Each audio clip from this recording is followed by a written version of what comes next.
For Easter Tuesday, while they still disbelieved for joy and were marveling. Luke 24.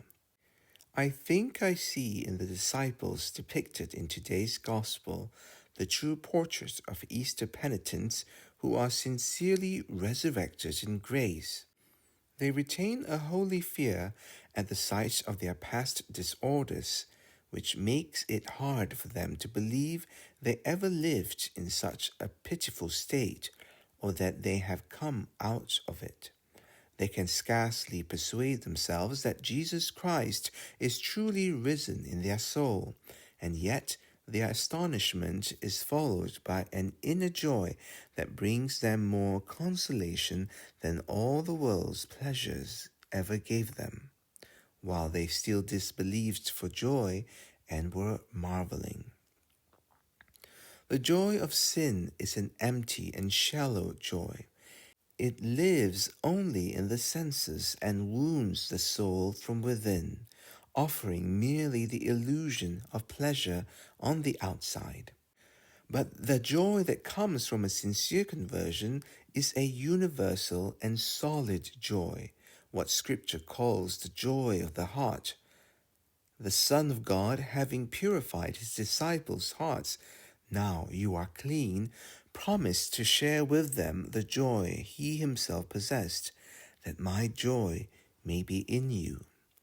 This is how God deals with those who have left sin behind and are truly converted.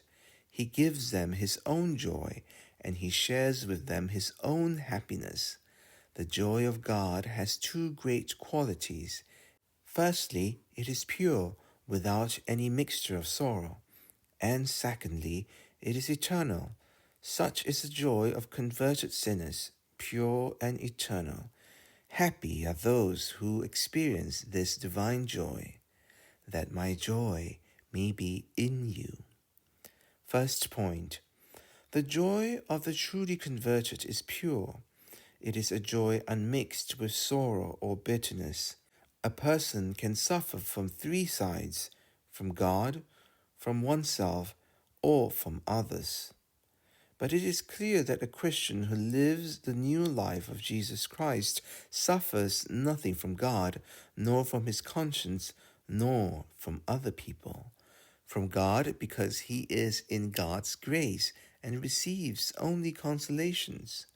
From his conscience, because it reproaches him no more and grants him peace and calm, the source of eternal joy. And from others, because the charity that fills his soul draws him the friendship and esteem of his brothers. And if divine providence sometimes allows the just to suffer, it is only to fill them with an interior joy that makes them the happiest of men, even in the midst of suffering. The true penitent's greatest joy is knowing that everything he does pleases God, and that even his smallest actions merit heaven. Oh, what joy for a soul to know that nothing it does for God is wasted, that grace revives even past good works, that every action will be rewarded, even a glass of water given to the poor, even a small sigh sent up to heaven. Say to the just that it is well with them, they shall eat the fruit of their works. Nothing will be lost of what they do in a state of grace. The joy of the world and of sin bears no comparison. If it had sweetness, it is laced with bitterness. If they are roses, they are surrounded with thorns. If it is honey, it is mixed with gall and wormwood. Whatever joy the sinner may feel, it is always troubled, either by God, who sends afflictions to punish or correct him out of mercy, by himself through the unrest of conscience, or by creatures who often disappoint, mock, envy, or fail him.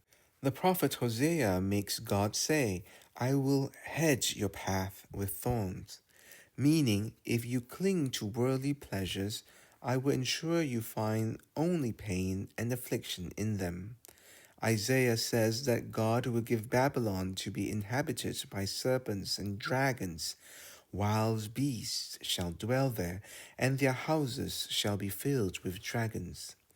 This Babylon is the sinner's soul, and these serpents are the sorrow that devour it. Conscience is another source of pain. Sin is utterly contrary to reason, and man, by nature, is a rational creature. Thus, when he sins, he acts against his own nature and in a violent state. His body may seem to enjoy pleasure, but his mind is in anguish, and even his joy causes him pain, because he knows it will bring him eternal sorrow. Moreover, the sinner's pleasures depend entirely on creatures, and this is yet another cause of sadness. Creatures often disappoint. The loss of one small pleasure, the frustration of a single desire, can afflict him more than the enjoyment of all others can console him. And even if he does some good, he finds no joy in it, because none of his actions, no matter how virtuous they appear, are pleasing to God or worthy of reward. But even if worldly joys were solid and perfect, they are nothing compared to the joys of grace, because they are so short-lived. Second point, the joy of the righteous is eternal. The Son of God assured his disciples that their joy would be eternal, and that no one could ever take it from them. Your joy no one will take from you. The Holy Spirit, through the voice of the wise men, says, "The just man's secure heart is a continual feast." That is, the joy of the just never ends. The bride in the Song of Songs expresses this with a beautiful phrase, "Your breasts are better than wine." The mother's breast, says St. Bernard, represents the sweetness of grace. Wine symbolizes worldly pleasures. But notice, says the saint, that the mother's breast is a perpetual fountain that never dries up, whereas the grape yields its wine only once. Once pressed, the grape has nothing more to give, but the mother's breast, once emptied, draws again from the fountain of the heart.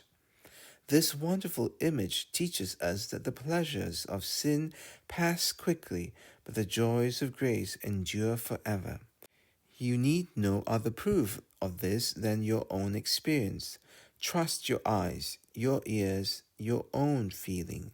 Do you not see that nothing is more content or more constantly satisfied than the souls who have sincerely given themselves to God? You may meet religious men and women living austere lives. Among them, many once tasted the same worldly pleasures that you now pursue. Some even lived more agreeable lives in the world than you do now. Ask them how they feel. None of them, if they have a true vocation, will say anything other than that they feel a deep, lasting joy in God's service. Amid fasting, penance, and sacrifice, they experience a peace they never knew amid worldly entertainment. But do not rely only on their testimony, trust your own. Since you made a good confession, since you renounced your sins, have you not enjoyed a joy that nothing on earth could take from you? Your joy no one will take from you. "Ah, Lord," cried St. Augustine after his return to God, "I know too well that I can enjoy no good without you. Give yourself back to me, O my God, and make me return to you with a sincere love. For now that my heart is disillusioned with vice, I find no solid joy except in you. Give me yourself, O Lord my God. Restore yourself to me. See how I love you. If it is too little, let me love you more. This I know for certain. It is not well with me without you, and all abundance that is not my God is poverty." Let us enter into the sentiments of this great saint, and if we are so happy as to have returned to the grace of Jesus Christ, let us take great care not to lose it. so that after tasting the sweetness of His grace here on earth, we may one day enjoy the eternal pleasures that His grace will obtain for us in heaven. Amen. On behalf of the Church of the Immaculate Heart of Mary in Belfast, we would like to wish you a blessed Easter, and we would like to also thank you for your Lenten generosity. If you find these salutary truths to be very helpful to you, why not share them with your friends and family? It is important to spread the word of God. Help us at gofundme.com/restore-immaculate. Thank you for your Lenten generosity. May God bless you.